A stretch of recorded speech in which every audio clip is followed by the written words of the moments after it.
बस में एक खूबसूरत लड़की सवार थी, पर उसके पास किराए के पैसे नहीं थे और कंडक्टर उससे बार बार किराए के पैसे मांग रहा था। वह हाथ जोड़कर कुछ कहने की कोशिश कर रही थी, लेकिन उसकी आवाज बस के शोर में दब जा रही थी। दोस्तों, उस भीड़ भरी बस में बैठे लोग उसे ऐसे घूर रहे थे जैसे उसने कोई बहुत बड़ा अपराध कर दिया हो। कुछ लोग मुस्कुरा रहे थे, कुछ ताने मार रहे थे और कुछ मोबाइल निकालकर वीडियो बनाने लगे थे। मुझे पता नहीं क्यों, पर उसका डर से भरा चेहरा मेरे दिल को छू गया। मैंने जेब में हाथ डाला और बिना कुछ सोचे कंडक्टर को पैसे देकर उसकी टिकट ले ली। कंडक्टर ने टिकट फाड़कर मेरे हाथ में दिया और लड़की की तरफ बढ़ा दिया। वह मेरी तरफ ऐसे देखने लगी जैसे उसे यकीन ही नहीं हो रहा था कि कोई अजनबी उसके लिए ऐसा कर सकता है। उसकी आंखों में आंसू थे। उसने धीरे से धन्यवाद कहा और खिड़की के पास जाकर बैठ गई। बस आगे बढ़ती रही, लेकिन दोस्तों, मेरा मन बार बार उसी की तरफ जा रहा था। वह बार बार मुड़कर मुझे देख रही थी, जैसे कुछ कहना चाहती हो, लेकिन कह नहीं पा रही थी। करीब आधे घंटे बाद बस एक सुनसान से स्टॉप पर रुकी। वह उठी और उतरने लगी। उतरते वक्त वह मेरे पास आई और बिना कुछ बोले मेरे हाथ में एक मुड़ी हुई पर्ची थमा दी और जल्दी से बस से नीचे उतर गई। मैं कुछ समझ पाता उससे पहले ही बस आगे बढ़ गई। दोस्तों, मेरा दिल तेजी से धड़कने लगा। मैंने तुरंत पर्ची खोली। उस पर कांपते हाथों से लिखा था, मुझ पर भरोसा मत करना, मैं खतरे में हूँ और अब तुम भी। यह पढ़ते ही मेरे हाथ कांपने लगे। मैंने खिड़की से बाहर देखा, लेकिन वह लड़की कहीं नजर नहीं आई। बस सड़क पर धूल उड़ाती आगे बढ़ रही थी और मेरे दिमाग में हजार सवाल घूम रहे थे। आखिर वह कौन थी और उसने ऐसा क्यों लिखा था? दोस्तों, मैंने सोचा शायद यह कोई मजाक होगा, लेकिन उसके डर भरे चेहरे की याद आते ही मेरे दिल में अजीब सा डर बैठ गया। मैंने पर्ची जेब में रख ली और घर पहुंच गया, लेकिन रात भर मुझे नींद नहीं आई। बार बार वही शब्द मेरे दिमाग में गूंज रहे थे, अब तुम भी खतरे में हो। अगले दिन जब मैं काम पर जाने के लिए घर से निकला तो मुझे लगा कोई मेरा पीछा कर रहा है। मैंने पीछे मुड़कर देखा तो एक काली बाइक धीरे धीरे मेरे पीछे चल रही थी। मैंने कदम तेज किए तो वह भी तेज हो गई। दोस्तों, अब मुझे सच में डर लगने लगा था। मैं भीड़ में घुस गया और एक दुकान के सामने रुक गया। बाइक कुछ देर बाद गायब हो गई।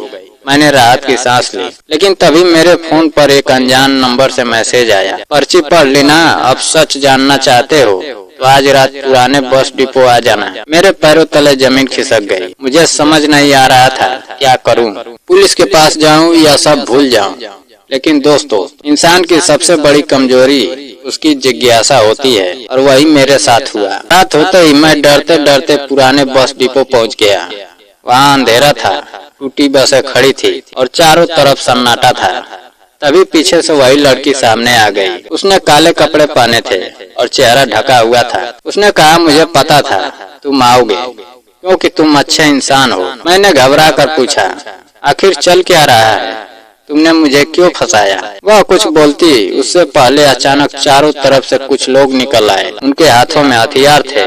मेरा दिल जोर से धड़कने लगा। लड़की ने धीरे से कहा, डरो मत, ये लोग तुम्हें नुकसान नहीं पहुंचाएंगे। फिर उसने अपना चेहरा हटाया और बोली, मैं एक गुप्त जांच एजेंसी के लिए काम करती हूँ और उस बस में कुछ अपराधियों की नजर मुझ पर थी। मुझे शक था कि वे मुझे पकड़ लेंगे, इसलिए मुझे किसी भरोसेमंद इंसान की जरूरत थी जो मेरी मदद करे, और तुमने बिना सोचे मेरी मदद की, इसलिए मुझे तुम पर भरोसा हुआ। दोस्तों, मैं हैरान रह गया। उसने आगे कहा, वे लोग समझ रहे हैं कि तुम मेरे साथी हो, इसलिए वे तुम्हारा पीछा कर रहे हैं, लेकिन अब तुम सुरक्षित हो क्योंकि हमने उन्हें ट्रैक कर लिया है।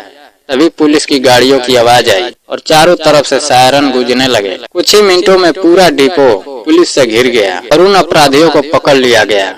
मैं अब भी स्तब्ध खड़ा था। लड़की मुस्कुराई और बोली, अगर उस दिन तुम मेरी मदद नहीं करते शायद आज मैं जिंदा नहीं होती।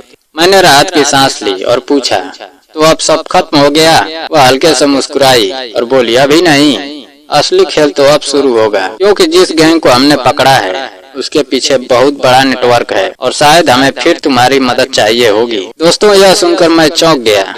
मैंने कहा, लेकिन मैं तो एक आम इंसान हूँ। वह बोली, कभी कभी आम इंसान ही सबसे बड़ा हीरो बन जाता है। इतना कहकर उसने मुझे एक नई पर्ची दी और कहा, जब सही समय आएगा इसे खोलना। फिर वह अंधेरे में गायब हो गई। मैं घर लौट आया, लेकिन मेरे हाथ में वह नई पर्ची थी।